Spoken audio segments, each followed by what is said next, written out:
will be specifically focusing on opportunities created by political unrest for development in the global education sector. So as you can see, this is a rather unique experience. First of all, our panelists are pretty much scattered across the globe. We have Greg Took here, and are we in Seattle? No, are we in Redmond? We have two panelists in the New York area and one in Cairo. And so we're particularly delighted to be able to have a discussion with panelists that are on the ground and have had first-hand experience with the Arab Spring in Egypt. And as I said, this discussion will look at activities in the global education sector. Let me just take a moment to introduce Greg Took, who will in turn introduce the panelists.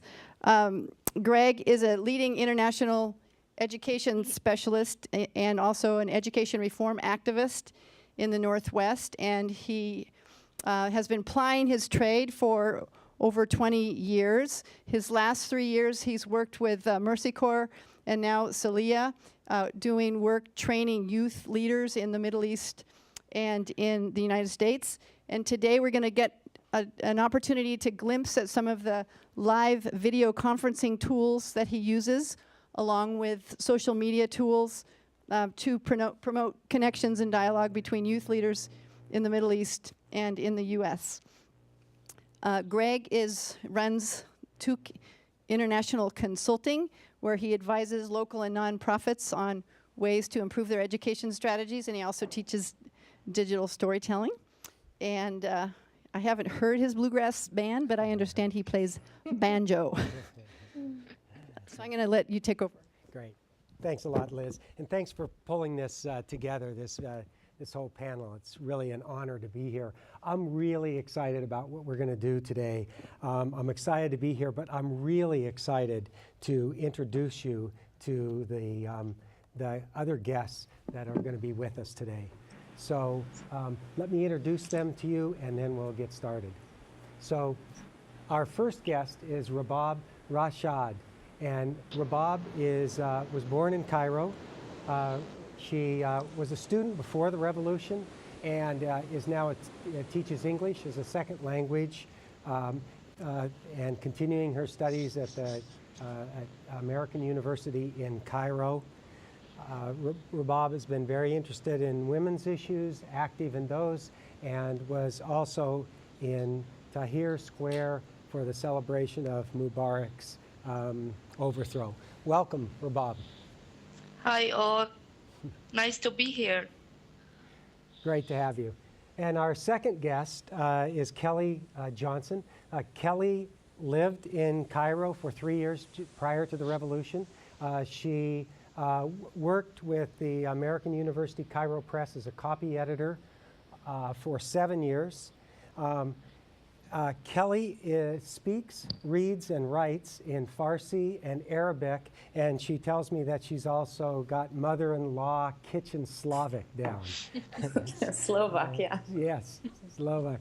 So, and Kelly also got her master's from Drexel University in Global and International Education, and her BA in Asian and Middle East Studies at the University of Pennsylvania. Welcome to Global Washington, Kelly. Thank you. It's nice to be here. And our third guest is Steve Haley. Steve is in Cairo also, different place in Cairo, obviously. Steve is the lead representative for Mercy Corps in Cairo now. He was the country director in Lebanon, also in Yemen and Libya, and was the deputy director in Iraq, so has quite a bit of experience in the Middle East. Steve is also a graduate from West Point and got his master's at Pravado University, or Pravado, Italy? Padova. Thank you. And Steve is also fluent in Italian and doing his best to get streetwise in Arabic right now. So welcome, Steve. Thanks. Great to be here. So it's 1 a.m. for Rabab and Steve, right? Yeah, 1 a.m. 30. Oh, thank you. Yeah. So thank you for taking the time to be with us. It's so early in the morning. And you told us earlier, Kelly, that you may have some door ringing going on tonight, huh? Yeah, it's prime trick-or-treating time in Brooklyn, so So if you hear that sound, it's not the technology. yeah, the turkey's not finished, it's the trick-or-treaters. So let me very briefly give a quick summary of what's happened in Egypt in 1 minute, and just so we're all kind of generally on the same page. And essentially, I want to make 2 points in my presentation.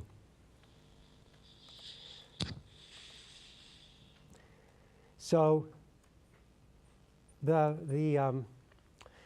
is Tahrir Square.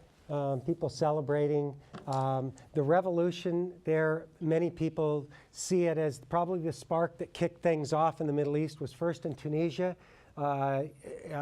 less than a year ago. 3 days later, it overthrown the government. Egypt immediately followed that. Revolutions in various stages of progress in Libya. We saw with the overthrow and death of Gaddafi. Syria. We're seeing tremendous upheaval there. Places in Lebanon, Jordan, some places, some of you were talking about where you've been, where we didn't, you might not expect, but movements happening there and all these different phases. So really tremendous amount of change. 2 points I want to make in my brief statement now, and then we'll hear from each of them. The first point I want to make is that this has just been an incredible change. And if you talk to people, as we've been doing, both Rabab living it there, and Steve and Kelly and I talking with many student activists, leaders that have been involved in the movement, and educators, what I heard almost universally from people is that, well, there was great euphoria after the revolution in February.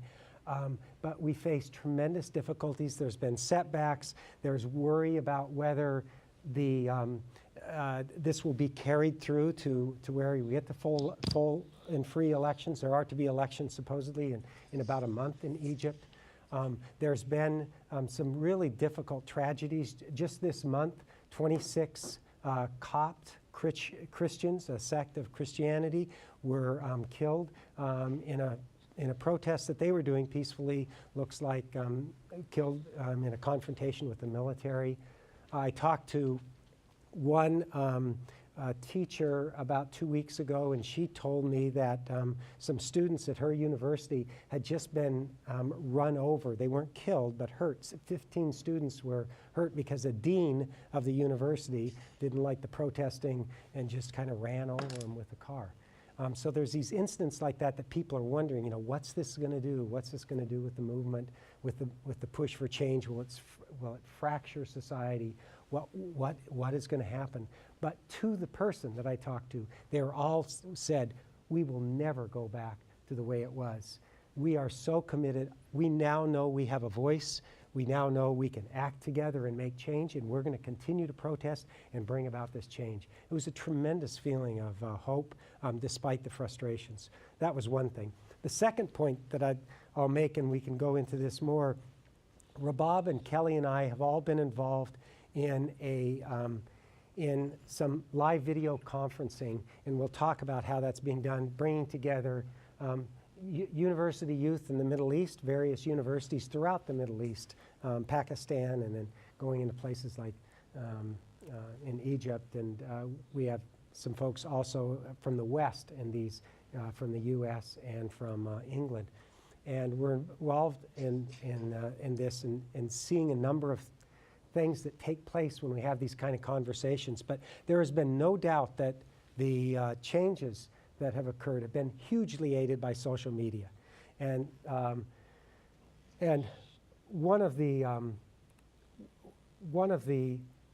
things that you see by these changes that people have been involved in is that, like here in the demonstration at Tahrir Square, men and women were demonstrating together, acting together. So that's another sort of change that's been brought about, and the social media brought them together. But the point I want to make is there's been tremendous breadth in the use of social media that's helped bring about this. But I think that if we're going to get the next stage of social movements that we need, we're going to have to add breadth to what we're doing with social media.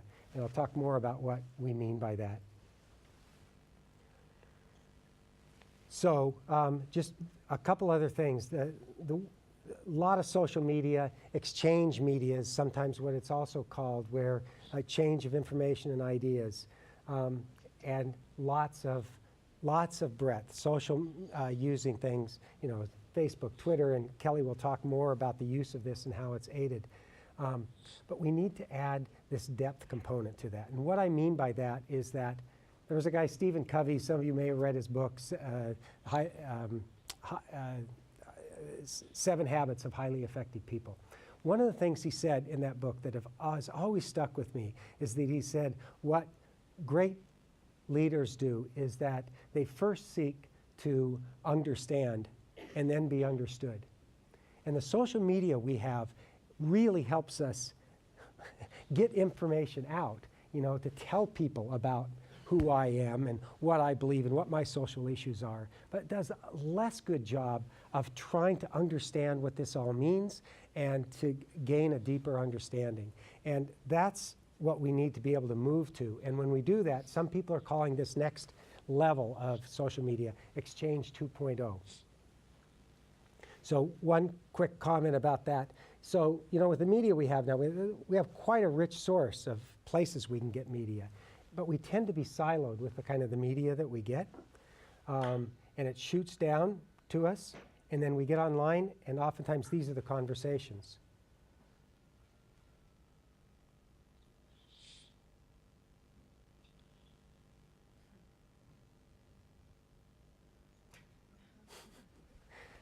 So it's interactive. You can have interactive communication, which is good. That's the first step towards understanding, is you and I have a little bit of a discussion.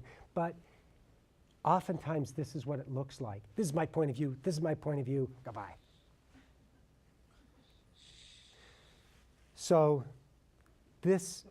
one of the tools that some people are using is interactive video. This is an example that we're using with our guest today. It's interactive. We're going to have a real discussion. We're going to move into some depth. And this is what we're doing with these kind of conversations. University students from many places in the East, Middle East, when I say East, and the West, Western world, coming together and having discussions once a week, 9 weeks long, readings in between, social action projects that they do.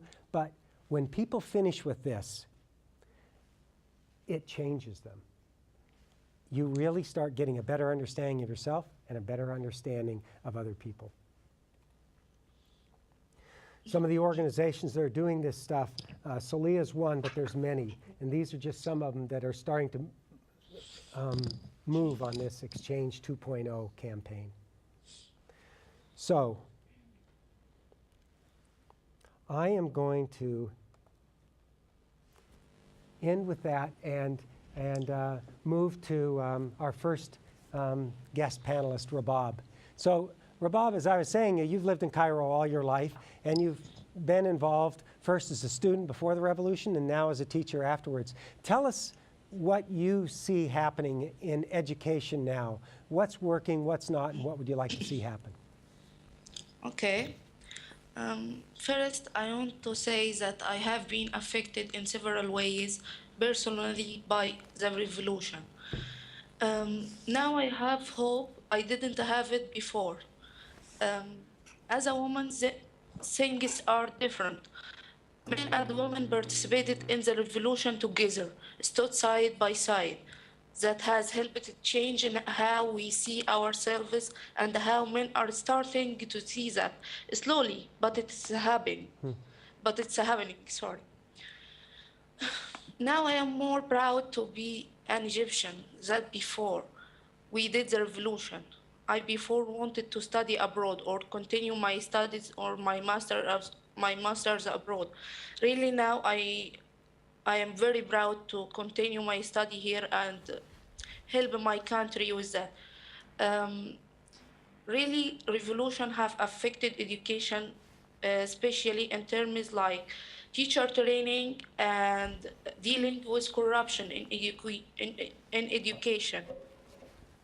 How it affected teacher training? Like now we trying to do like courses or training for teacher to make them more creativity or to make them have a good system in education, a system that create creativity. Like I feel that traditional way in education kill creativity, and also they didn't have us the range to search or to have good opportunity to see how we can do that or how we can do more also.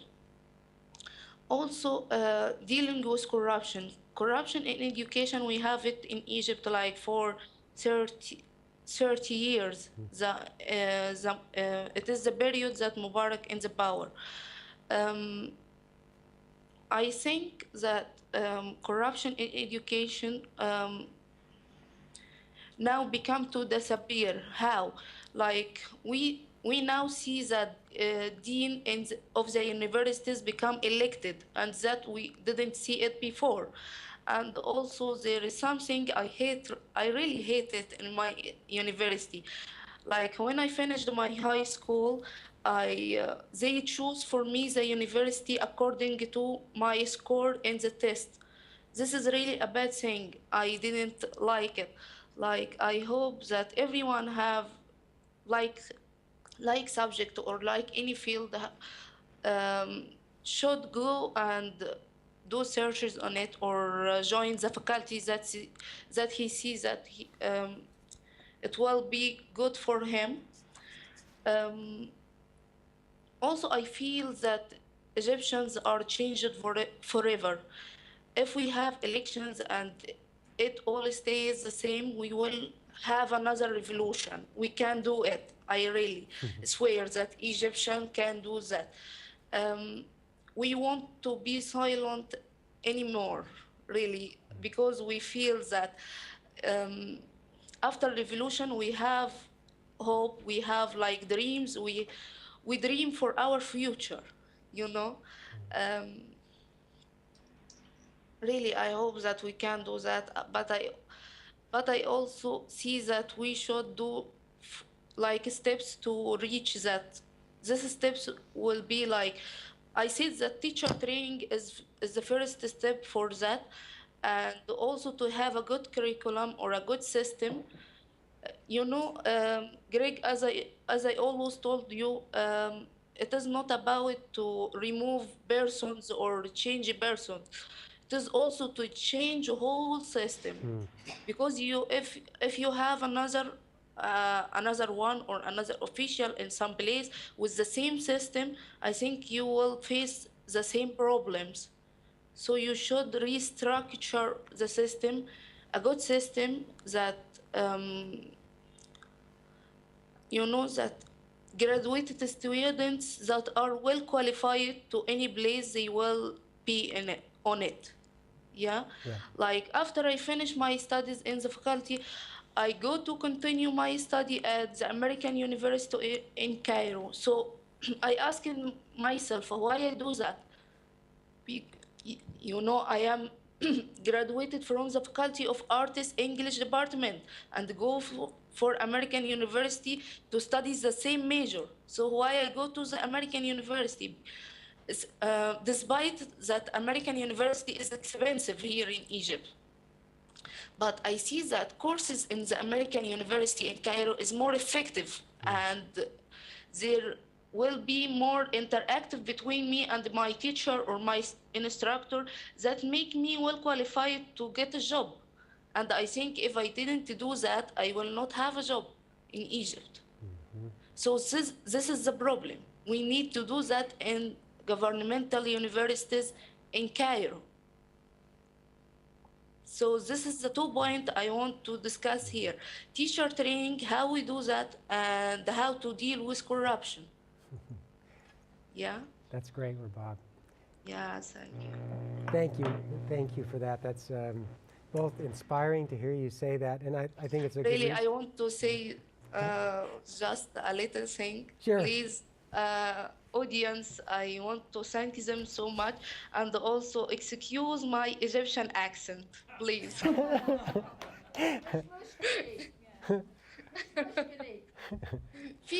I can hear مش مشكلة. Yeah, right. Yeah. There is someone Egyptian here. No, just an interested person who speaks Yeah, a little Arabic. thank you so much, and we appreciated that. That's so great. Rabab has been very good with me because in addition to not having a great ear for hearing accents, I also have my hearing is also going bad, so I have two problems with it, but she's been really great about it when we're planning our facilitation together. Also, you'll notice one of the things we do in the Celia group that you'll see Kelly's doing here is just typing some notes, sometimes below, and sometimes for those of us that are impaired a little bit, it helps to see a few of those words. So thanks, Kelly, for doing that. So, Kelly, we'd like to hear from you now. You've worked with youth and had a lot of contact both in Cairo and here in the States, and continue to have contact with folks and think about these things and developing projects. So tell us, from your point of view and having an experience on both coasts, what do you think is happening in youth development now with the revolution, and what do you think is needed? Well, I'd like to really build on what Rabab said to start with. Something that has definitely been a reoccurring theme in my conversations with friends in Egypt and with young people that I've been working with in Celia is that same message of hope, that same determination. They're pragmatic. They realize that the road ahead is, it's not going to be easy. They realize there's a tremendous amount of work to do, but they feel ready, and they really feel a very deep change in themselves on a very personal level. Just to tell a short story. Around the same time that Asma Mahfouz's video started going viral, her video in which she called on the Egyptian people to come to Tahrir on January 25th and demonstrate. Just as that was becoming viral, a very good friend and I were chatting. My friend is a prominent Egyptian blogger. And I asked her, as the video was sort of gaining steam, what do you think will happen? And, she said to me, nothing will happen, because we Egyptians believe that nothing will ever change. And so we were both completely shocked when on the 25th, really all hell broke loose. And the street was just filled with people, and it just grew and grew and grew and spread across the country. So I think that a lot of people were surprised, but I think that just as much, now everyone is really confident and really convinced and really committed that, we are not turning back. This is not going to be the way it was before. Another thing that is interesting for me to compare from the time when I lived in Cairo, when there was really a very powerful feeling of fatalism and, sort of just utter submission. You could feel that sort of sense in the street, like no one, thought, things could ever change. I'm being told, from everybody, all of my friends in Egypt, that it's really quite different now. The few things that I'd like to address today, I'd like to focus on education in particular, and first, talk very briefly about, like a general map of, education in Egypt. And an overview of Egyptian people and where they are in terms of education, and then sort of bring those two together. So basically, when you look at the Egyptian education, sector, it sort of has three main, fields. The first is the formal system. So public schools, private schools, international schools, pretty much anything that kind of meets in a building and has a curriculum.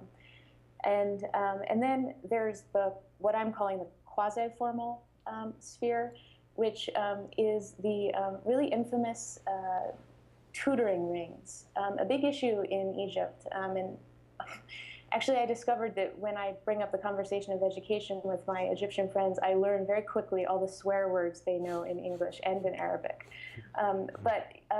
So in many public schools especially, there's an enormous pressure for students because the teachers are paid so little that they kind of keep their job in the public system as a way to kind of recruit students to hire them as private tutors. So they won't teach anything in school, and then the students are required, basically, if they want to pass their tests and move forward, to hire a tutor outside of school hours. So I'm calling this the quasi-formal system. It's a really serious obstacle for the most vulnerable people in Egyptian society.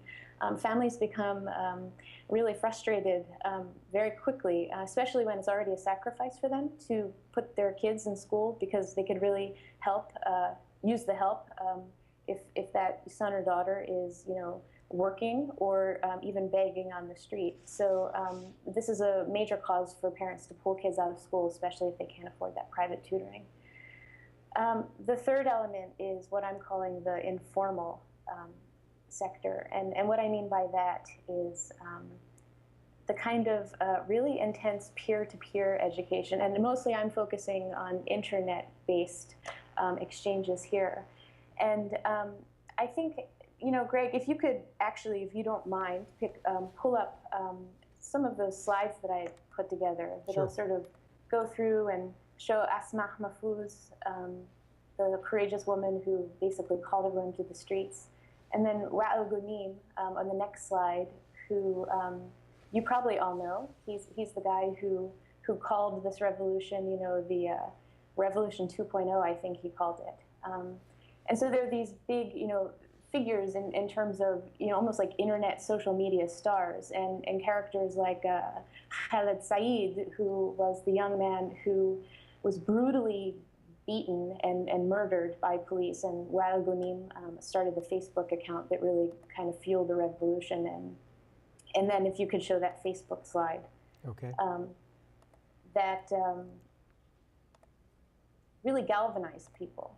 So, there's been this real intense shift where a lot of young people who feel that their formal education is largely irrelevant have really kind of gone to a new space to learn, and so I think that's really carrying a lot of, it's becoming a more legitimate space for learning actually than the formal system. So in terms of the people, and this again, these are the same. I'm hearing these ideas from my friends in Egypt as well. So nowadays, almost 25% of the Egyptian population has internet access. And there are currently, according to the last Education for All Global Monitoring Report, there are 18 million illiterate adults and 2.6 million illiterate young people between the ages of 15 and 24. On the other side, there's about the same number of young people who are connected, who are educated, and who are really excited and committed to social change. I feel pretty convinced of that, watching them, repeatedly go into the street and risk their lives in order to fight for change. So the opportunities and what young people are conveying to me when I talk to them, and when I say young, I'm talking to people between the ages of 18 and maybe early 30s. And so some of them are, already working, and what I'm hearing is, yes, we very much need to change our system, just like Rabab said. We need to change the system. It cannot stay the same. It's a mess. But they're also saying that, khalas, it's going to take forever to change this system, so we can't just wait for this to catch up. It's important for us to make parallel efforts. And so there seems to be a lot of optimism and interest in programs like Sulia, but maybe on a more popular level, maybe one that is more widely available to people who don't have the privilege to be in university, or for people who, at this point, don't even have an internet connection or access at home. So those are really the main points that I kind of want to put out there for now. Okay. That's great, Kelly. Thanks a lot. And Sorry, Greg, for yeah, please go interrupting ahead. you, but I want to explain one point. Um, Kelly said that Asma Mahfouz called people to go to Tahrir and talk about that. Kelly, here in Egypt, when we discuss the revolution, we said that it is the revolution without leader. Like all people go to street, and our slogan is people wanted to remove the regime without any leaders. I know that Asma Mahfouz and Wa'il Ghunaim have a great work or a great job in that, but they are not the leader. People are the leader here in this revolution, and like thousands, maybe millions of people go to street and say the same. We want to remove the regime. Yeah, that's all. Rabab, thank you for calling me on that. I failed to mention my third slide that says and a bunch of other people. And this is also an idea that Mona El Tahawi and a really awesome panel of folks I saw Thursday mentioned. That even though there's this really strong driving influence from social networking and and there are definitely really prominent figures. It's very much a popular revolution. So thank you for calling me on that. Anytime. That's great, Rabab. You all will have a chance to ask questions and call anybody else out that you want to in just a moment. As soon as Steve says some remarks, and the way we're going to do this, just so you know, is so that they can see you and have a little more real experience, because it's a little hard seeing you out there. We're going to have you come up here and just stand where I am and talk into the mic, okay? So, Steve, you've been in a lot of places, worked in a lot of places and country director in the Middle East. How did you get to Egypt in the last few months? And tell us about what you have found there. What are some of the challenges and opportunities of operating as an NGO, and how does it compare to some of the other places you've been? Okay, thanks, Greg. I appreciate it. I'll try to keep this brief because honestly, I have not nearly as much to add as these two women on the panel with me. So basically, how I got to Egypt, I've been with Mercy Corps for a number of years, as Greg was saying, and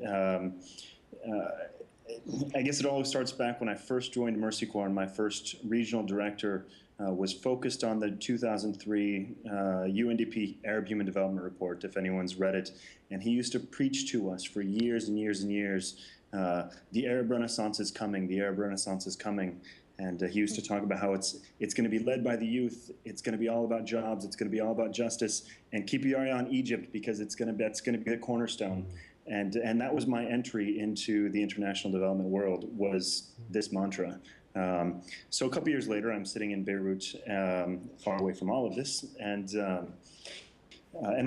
like all of you, or some of you, I watched everything unfold in Tunisia and Egypt on television. And anyone who's lived in Beirut knows that you watch a lot, you talk a lot, you're very active observers in what's going on around the region from Beirut.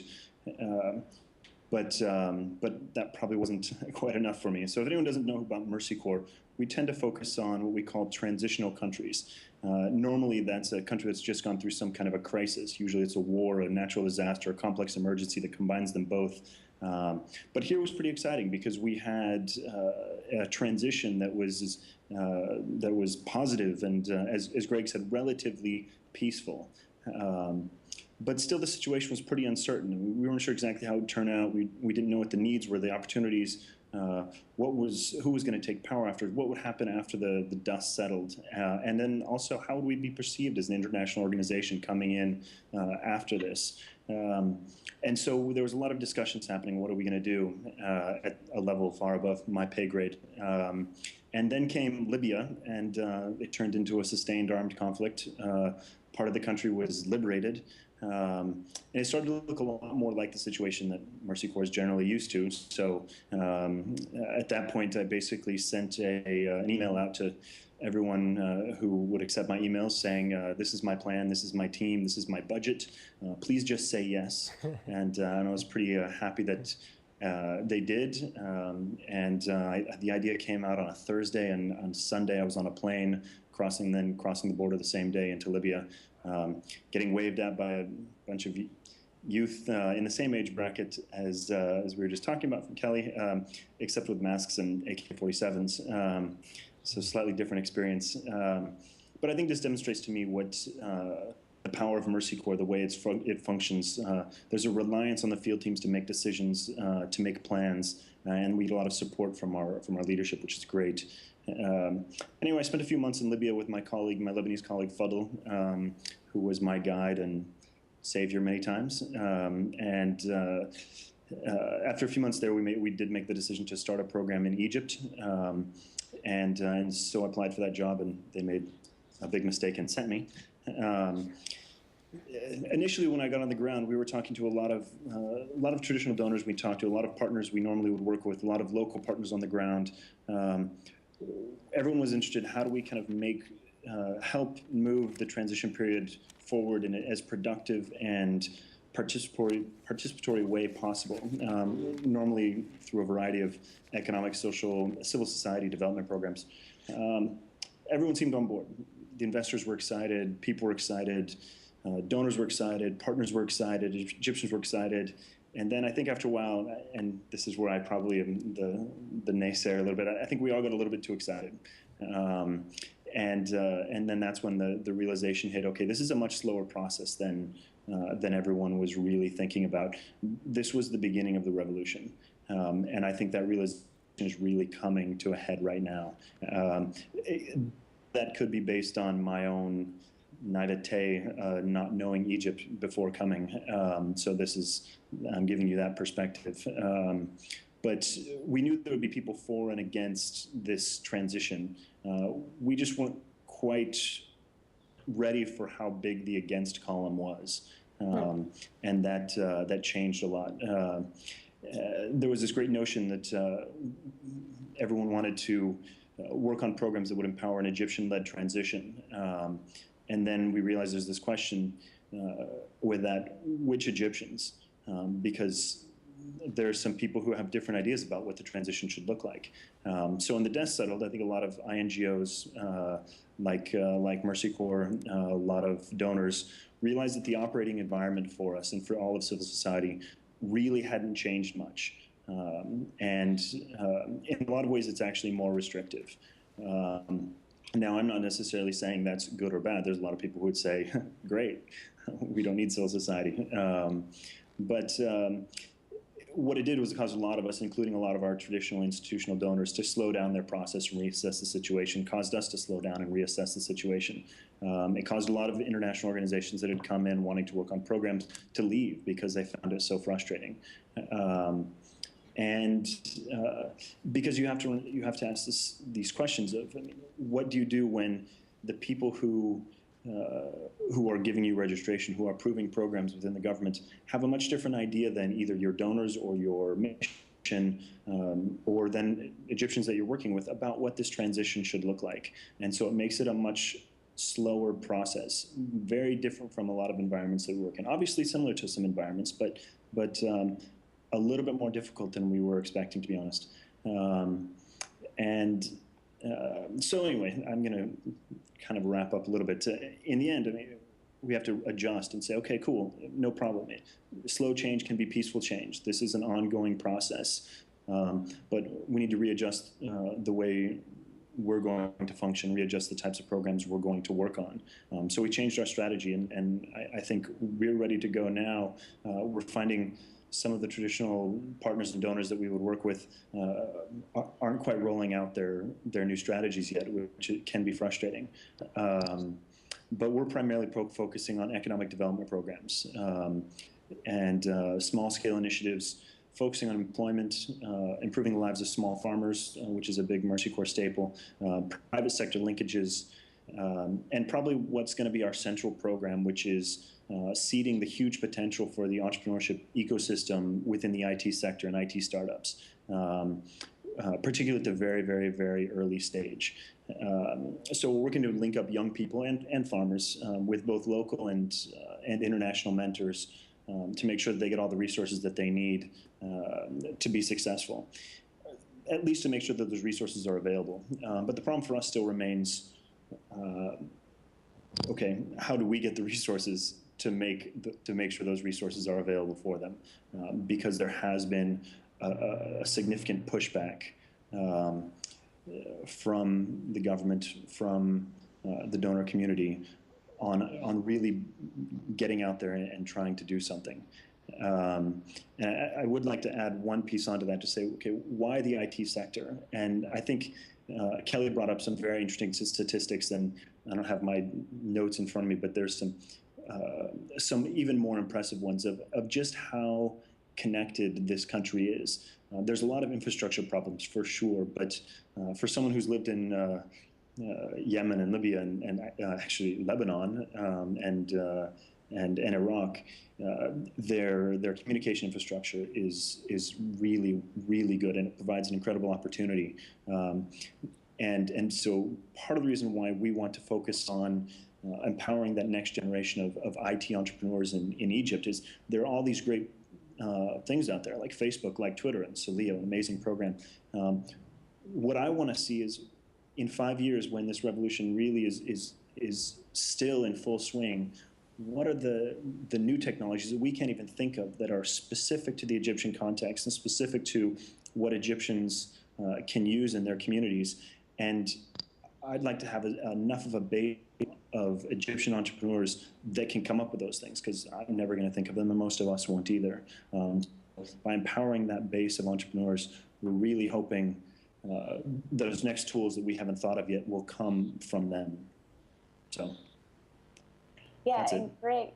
Greg, if I could just jump in here for a second, one of the reasons I'm so fascinated by this what I'm calling the informal sector is because I remember when I was living in Cairo, walking around the city, just wandering into different neighborhoods, and just being really, really shocked to discover these little internet cafes tucked away in neighborhoods that were informal neighborhoods, poor neighborhoods, but all over the place. Something like 300 internet cafes in Cairo alone.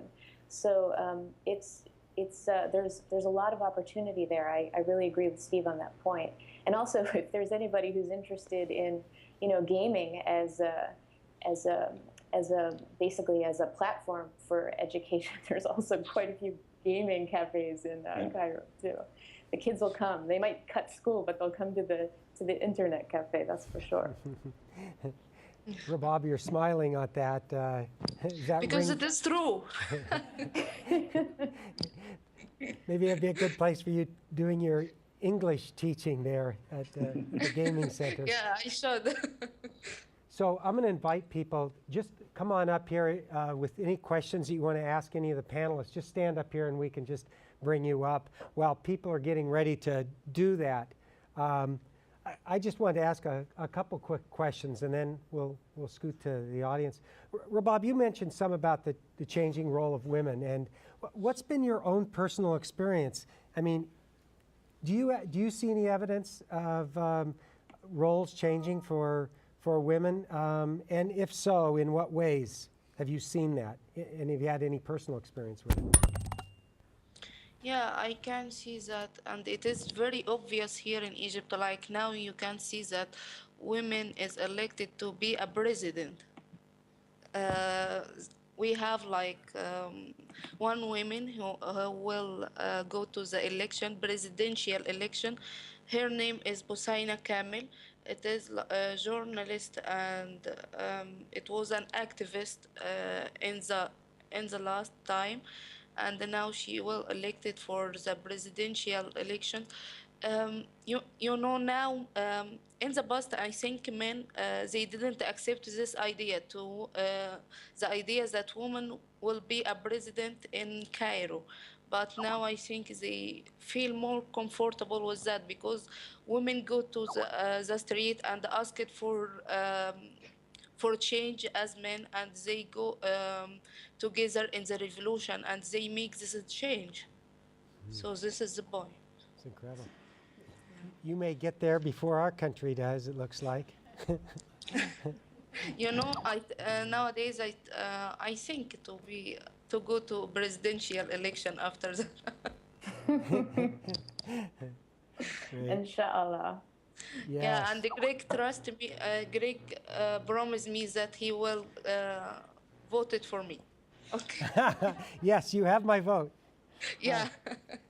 Okay, we have a guest here, Karen, with a question. Yes, I was wondering if the same experience is happening in the countryside as what is happening in Cairo itself. Are the people in the countryside as well connected, and is the phenomenon of women having more impact happening there as well? Go ahead and stay. You just stay. And then they'll see. And I address that to any of you who would like to make a comment. Anyone like to go ahead and comment first? Well, I can tell you that most of my friends that I've talked to about what's unfolding in Egypt now, most of them are in Cairo. However, the people that I've chatted with, who I've met through Salia, are actually living outside the city. Rabab is actually in Menafia, and also the student in my Salia session is also there. What I've heard from other Egyptians who are in Cairo but who have traveled quite a bit, they maintain that this is a countrywide revolution. I personally haven't, witnessed it, but that's what I'm hearing from some people who are living outside the city and people who have traveled widely throughout the country. I'd be curious to hear what Rabab thinks, though. Yeah. Really, I think that revolution affected everyone in anywhere. Like, it not affected people in Egypt or in governorate beside Egypt. They affected all over the world. Yeah. Okay, thanks. And we have a question from Beryl, another guest. Okay.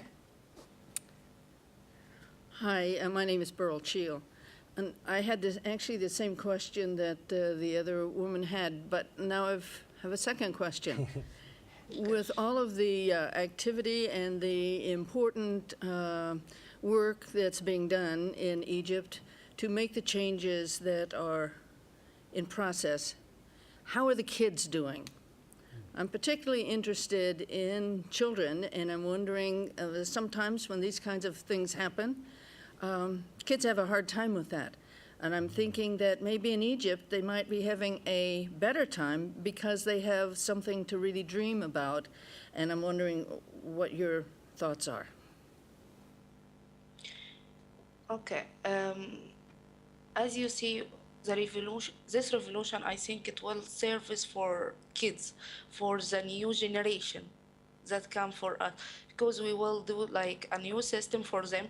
We will make a whole change for these kids, for a better future. And as I said, we really need teacher training for what? Because I think that teacher in primary school especially, you have this kid like a white paper, then you write what you want on that. So they should be very well qualified teacher to do that for these kids, because you like to you build a man, you build a youth for this country, So I think this revolution or the change that revolution make will be for this kid. Of course, they are little affected or was that, or they didn't really completely understand that. But I think after that they will know that from history or from us. I will be like an old woman, and I get my children, and I will tell them about that. Shukran, dear. Go ahead. I've spoken to a few friends who are school teachers in private schools in Egypt, and they've shared with me that their students are really elated. They feel really optimistic, and they're excited. They're ready to make changes, and they're ready to move forward, and they feel like this is their revolution.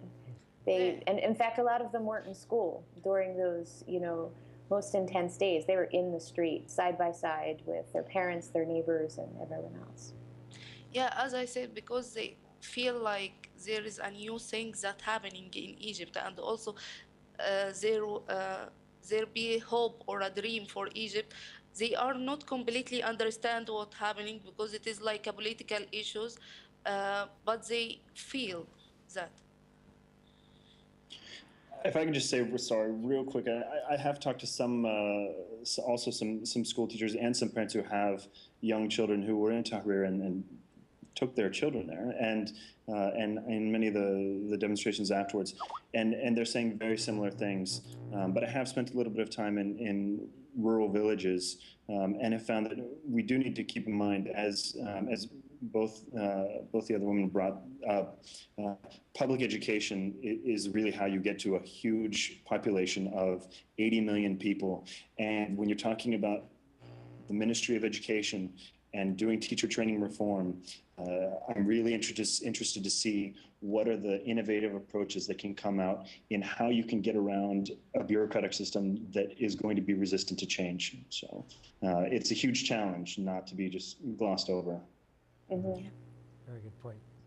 Thank you for staying up so late to talk to us. My name is Rick. I'm a teacher, and so I think there's value in education for its own sake, but my understanding is that much of the unrest in Egypt and the other areas of the Middle East has actually been amongst people who are educated already, but who see few career job opportunities opening up, or who saw them as being very limited under their regimes, and so wanted to instigate political change with the hope that social change and economic development would follow.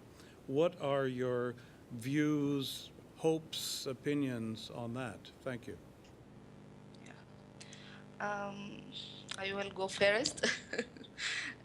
About that, I think you are completely right, because we really have like few opportunities like that. And when I heard about Soleya from my university, I see that it is a good opportunity for me, or I see that it is like a chance. I should catch it, because we really have a few opportunities, and I want like this program or like this organization to.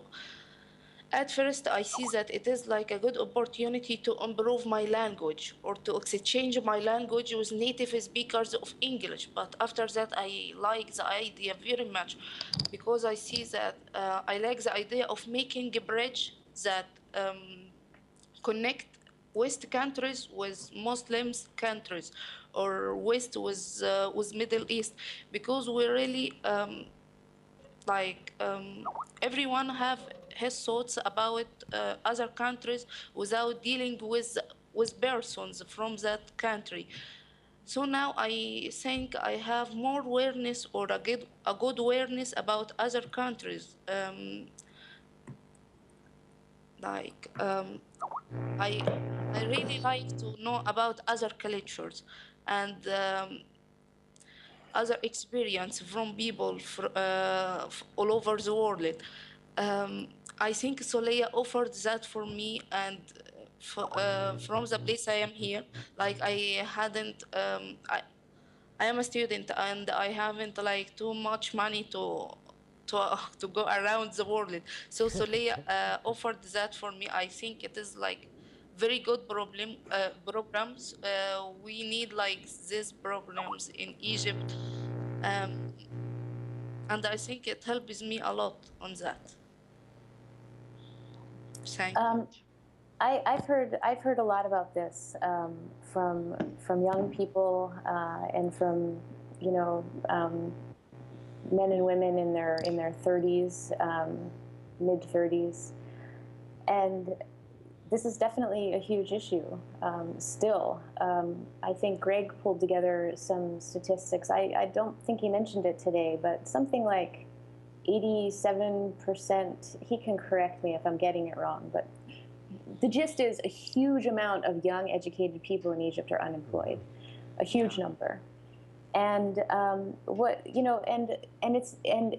this creates a lot of problems in Egyptian society because the rules are different there, and young people really don't feel young people really can't start their lives if they're not able to get a job and get married. This is very important in Egyptian society.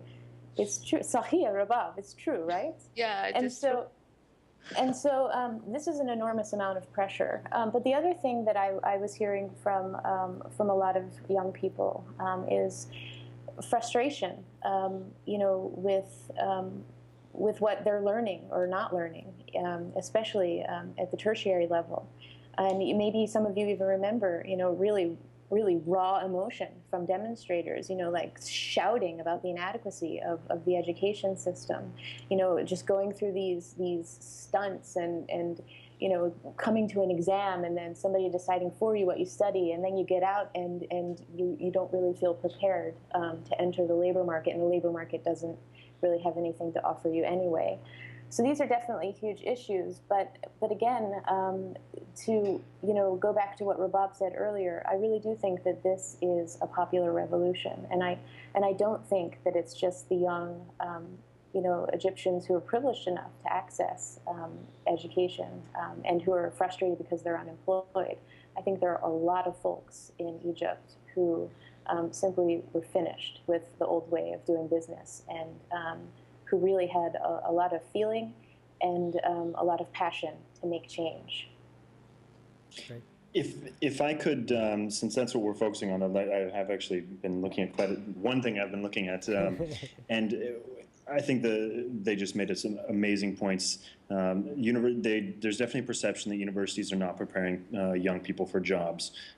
So then how can we, on a massive scale, give them the skills that they need? And the private sector has been pretty open to the fact that they don't have the skills that they need, so that's why they're not taking them on. And there are some programs out there to handle that mismatch. The problem with skills training and job matching is that, as was said before, there's no jobs available. So even if we were to give them skills, if we were to work on programs to increase their skills and prepare them for work, for what jobs? So then you get into, how do we do job creation? How do you stimulate the private sector to start creating more jobs? And that's what we're going to be trying to do. But let me tell you, if I can figure out how to do that, I'm going to move back to Oregon and run for governor, because we have those problems there too. But that's why we're trying to decide, okay, do you work on the existing private sector, medium, large companies, and try to give them the investment needed to grow them in what they need to grow them to the next level and take on more people? Or do you work on the young startups? And for right now, we're working on trying to do job creation by supporting young startups. But I think investment in the private sector at all levels is really what's needed. That would be my opinion. Thank you. That's great. Thanks, you guys. We've got, I think, at least 3 more questions here, and there may be more. We've got about 15 minutes max, so I just want to make sure we have more questions coming in. So Nancy has the next question. Hi, thank you all so much. I work with bringing together leaders and experts in different sectors, including education, including development experts, to talk about rule of law issues. And my question for you is, how do you bring along well-intentioned, highly experienced people, sometimes you might call them elites, how do you bring them along in this conversation in a way that is useful to meeting sort of new goals, and not assume that because they're quote-unquote older, because they're maybe in the International Diplomatic Corps, diplomatic service. I mean, there are a lot of people who want to be a part of this conversation, I think, and a lot of, quote-unquote outsiders who want to use the connections that we already have to try to help the process along. It doesn't seem that there's a lot of ways to plug into knowing where the right relationships are, who's still involved in the conversation, who should be going forward in the conversation. Do you have any advice on sort of how to not automatically leave everyone else behind just because they had a tag on them that looked that they're not part of the the young internet savvy people that we've been talking about to this point. I'm just The curious. people lacking street cred is Yeah, what you people mean. without any street cred. You know, I think it's a really important question. Almost every single person I've talked to in the last few weeks about, asking them directly, what is your opinion? Do you see space for international, NGOs or outside parties, basically, to participate in all of this change making? And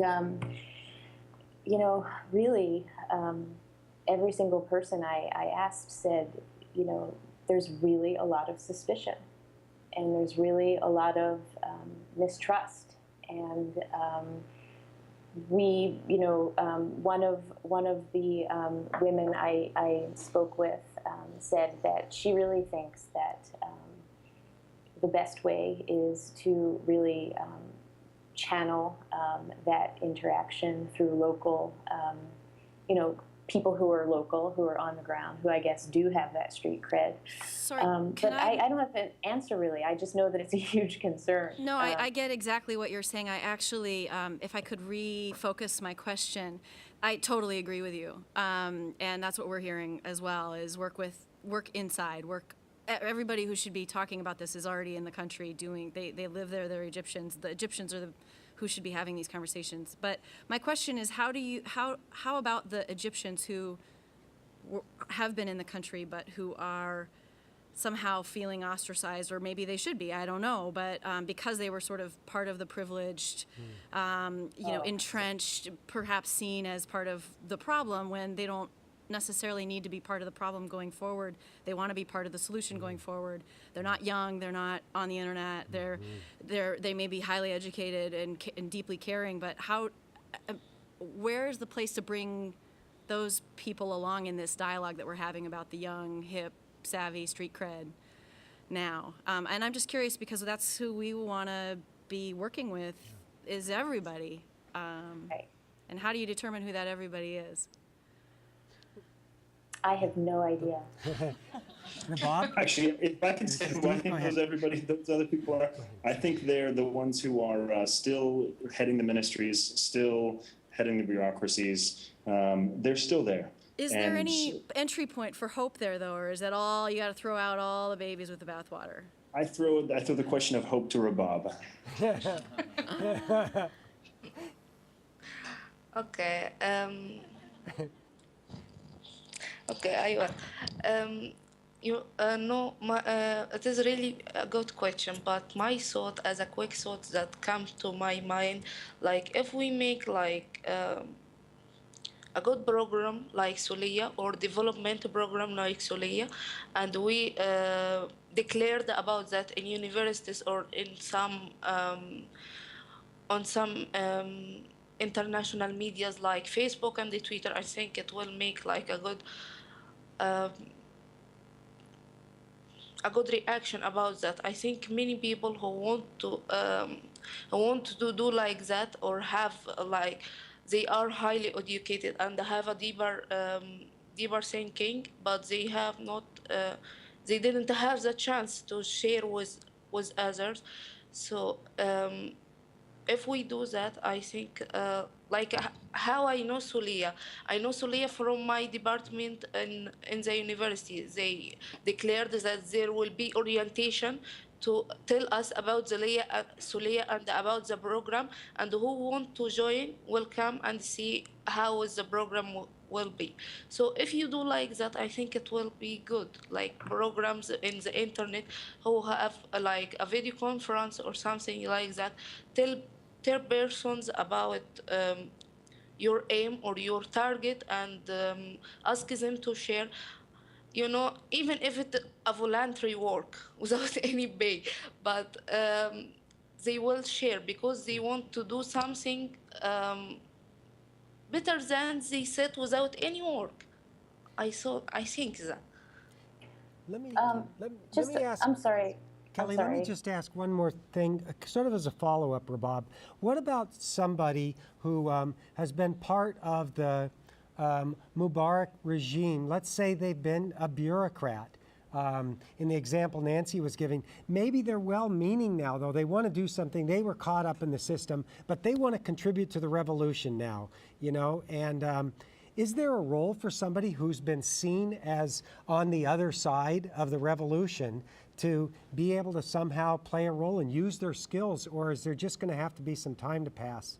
Like, how heavily are they painted in one camp and can't get out?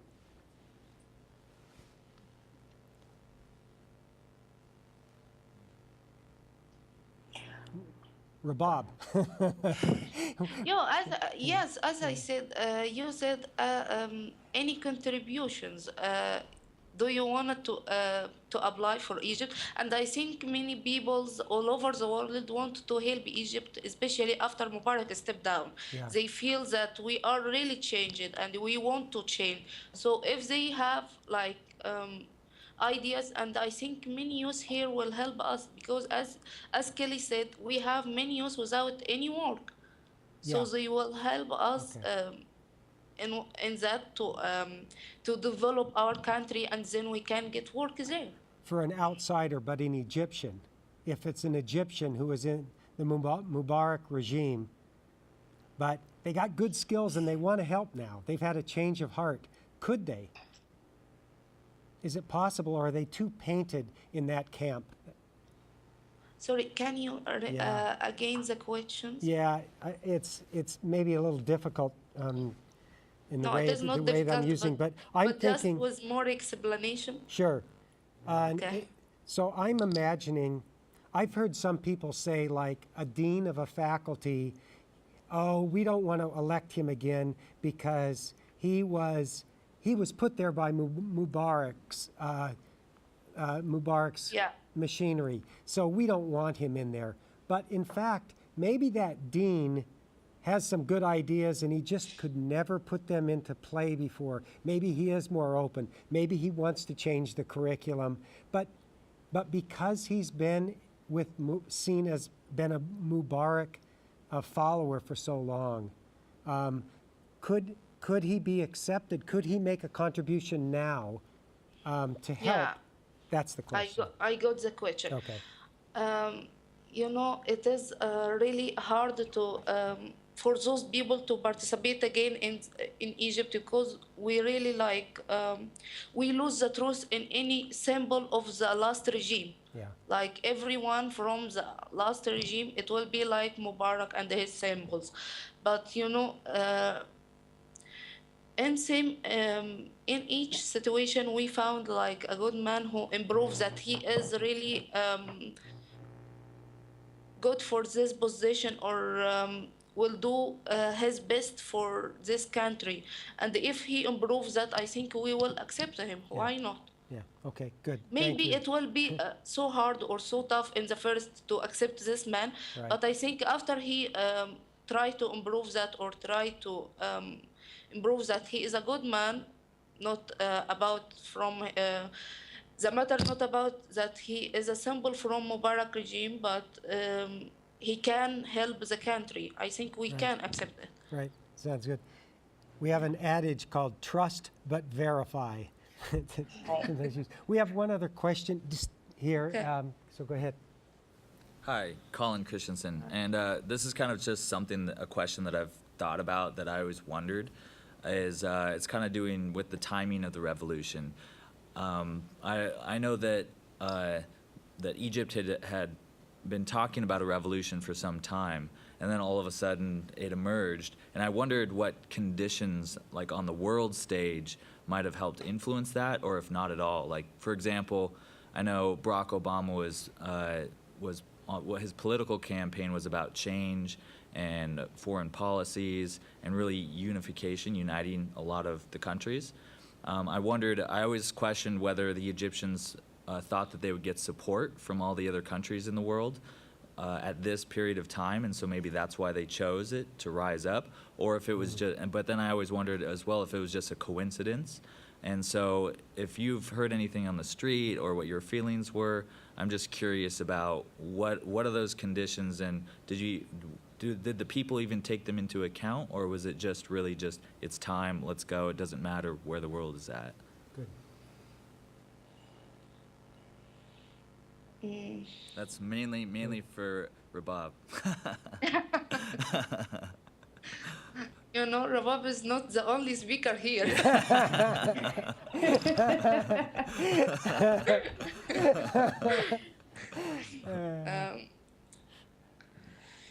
You know, I forget the question. Can you repeat the question? So I'll try to make it simple. So on the world stage, did, in your opinion, did the people of Egypt take into account where the world was at, and did they feel like they would get support from other countries in the world during the revolution, or did they not even take that into account? Okay, like, you know, the people did the revolution now, not about that the world will help us, but because we really need to change, especially after elections, our parliament elections in 2010. I think all over the world it sees that it is really a fake election.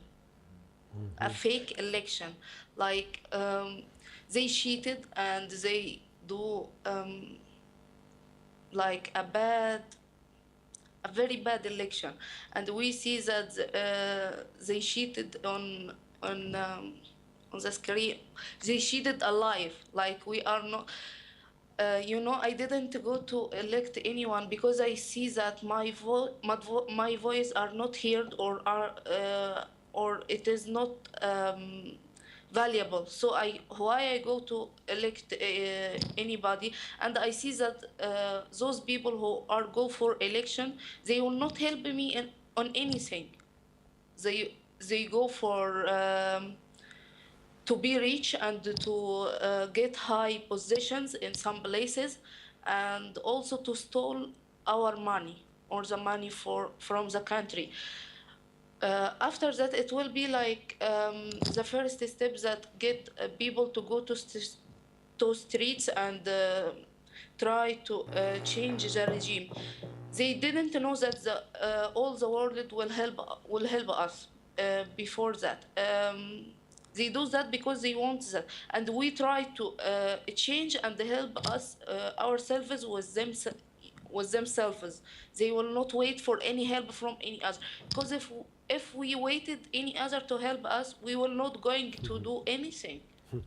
That's If you wait somebody to do that, you will not do anything. So really, I try to get just a minute, Greg. I will say something. Okay. You know, it is normal after any revolution to the situation will be more some confused, and the people will be also some confused because there is no president or there is no rules we are going to do, but we hope to do better. I think we are going to do that like after 4 or 5 years from now, and I promise you, you will see another Egypt, or because Egypt deserves better than that. Yeah. So That's great. I hope I will meet with all this audience after 5 or or 4 years, and we will see what Egypt will be. Okay. That's great, Rabab. Steve, do you want to, we've got one more question, but I want to see if you want to have a response to that, just if you pull the lens back a little farther and kind of respond to that question based on the variety of revolutions that we've seen that have happened. You know, do you think there was any other reasons for the timing of this? Do you want to respond to that? And then we'll take one other question, and then we'll close. I actually haven't seen any. I mean, personally, and I'm not a scholar of the region. I like to call myself the non-Arabist who ended up in this region a lot longer than I probably should have for not being an expert in it. But I personally didn't see anything like that on the global scale. I think the conditions were right. It was the perfect storm, Great. Okay. We've got one other question, and then you'll each have 1 minute to do a wrapping close, and then we'll end the session. This has been great. Thank you. Go ahead. Hi, my name is Rashmir. I teach and coach here in the US and also in sub-Saharan Africa. I've been really struck by your comments about the skills gap and the sense of frustration with the education system. So I'm really curious, this is a question for all of you, what do you see as the primary gaps, if you like, in education, and not just in education, but that's actually stopping people from going forward and creating new solutions and starting businesses? Because here in the US, it's incredible to see what young people are doing, and entrepreneurship is phenomenal because you learn so much by doing. So I'm wondering if the gaps are purely educational or if there are other things that are going on. And I guess the final thing I'm going to tack onto that question is, what can the international community do to help address those gaps? That's great. And Kelly, do you want to take 1 minute and do it? And we'll have each of you respond 1 minute if you like, and then we'll go. Yeah, I really like this question, and I'd like to tie it in with a thought for the question that the woman who was up before came. And that is sort of quickly responding to her question. This might be an awesome opportunity to, train and support facilitators to kind of have these sorts of conversations, among people from all, parts of Egyptian society. And in response to your question, it's a big one. I think it's, of course, a combination, as it usually is. There's, like I said earlier, when I was in Egypt, there was just a really strong feeling of, nothing will change. The education system has been based on rote learning for quite a time. A lot of Egyptian students complain about the lack of space they have to be creative, the lack of opportunities they have to really, like Rabab said, push themselves and explore something new. It's a very hierarchical sort of, kind of like maybe, the way my husband describes, the communist era schooling that he was subjected to when he was, growing up in Eastern Europe. What can the international community do? I've been thinking a lot about this, mostly because I've been coming into contact with so many young people who are so eager to connect and who are so eager to, to be creative and to start new projects and to do new things. And I think that that young people really they need opportunities, and they need, I think, opportunities to interact with other people from around the world, to sort of explore like we do in Celia. But I also think sort of similar digital exchanges that are sort of based on project-based learning, or that are sort of surrounded, like project-based learning or different kinds of skills. For example, a lot of people in the university level are complaining, we don't know how to give presentations when, we get out of school. Well, it's not that difficult to, create a network of young people who can come together and not only practice these sorts of skills, but also have cross-cultural exchange and, kind of get a taste of what it's like to interact with, people from all over the world. It benefits everyone. So I think that if we continue reaching out, and if we continue, basically,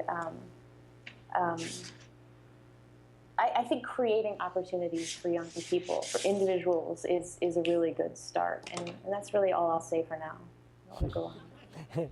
Thumbs up for Kelly. I completely agree with her.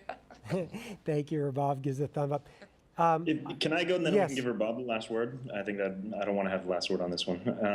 Yeah, and Steve, maybe in this comment, I want to give each of you a chance to have one last word. So why don't you both respond to that and add any further comments you'd like to say to this audience, and then we'll go to Kelly and then Rabab.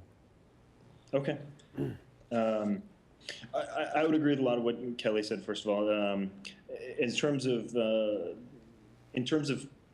the ability to come up with new projects, somebody said in a innovation gathering we recently held in our office, there's no shortage of new project ideas in Egypt. Egyptians can come up with new project ideas at a mile a minute. The problem is creating the space for them to actually implement those, and then giving them the resources they need, or at least having the resources available, and then giving them the mentors that they need that can help give them the the strength to carry on when they start having problems.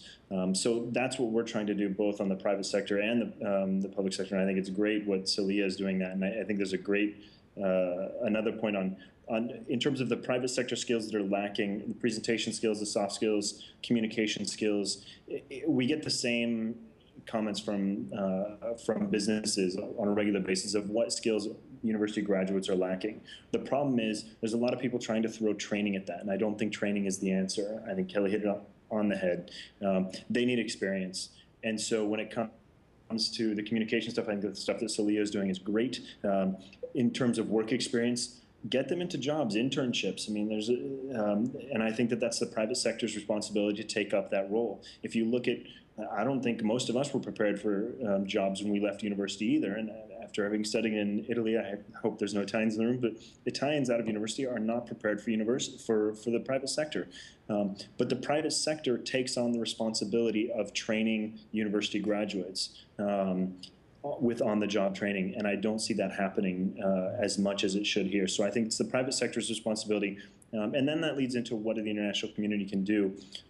I think linkages to the private sector in the international community are incredibly important. Linkages in general are important.